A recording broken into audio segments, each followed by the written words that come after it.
আসসালামু আলাইকুম বন্ধুরা, আশা করি সবাই ভালো আছেন এবং সুস্থ আছেন। তো ন্যাশনাল ইউনিভার্সিটি আজকে যাদের অ্যাডমিশন পরীক্ষাটা অনুষ্ঠিত হলো, তো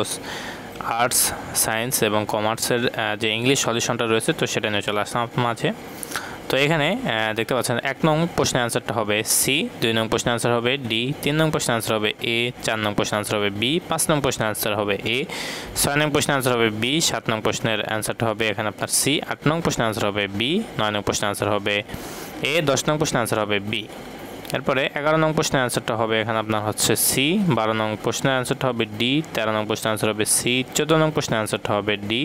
15 নং প্রশ্নের অ্যান্সার হবে সি, 16 নং প্রশ্নের অ্যান্সার হবে সি, 17 নং প্রশ্নের অ্যান্সার হবে সি, 18 নং প্রশ্নের অ্যান্সার হবে এ, 19 নং প্রশ্নের অ্যান্সার হবে এ, 20 নং প্রশ্নের অ্যান্সার হবে ডি। তো এই ছিল ইংলিশের সম্পূর্ণ সমাধান। তো আশা করি সবাই বুঝতে পারছেন, সবাই ভালো থাকবেন, সুস্থ থাকবেন, আমাদের সাথে থাকবেন এবং এই ভিডিও ডেসক্রিপশন বক্সে কিন্তু আপনারা সম্পূর্ণ সমাধান যেতগুলো গ্রুপ সায়েন্স, আর্টস, কমার্স সম্পূর্ণ গ্রুপের সমাধান পিডিএফ সহ ডাউনলোড করতে পারবেন।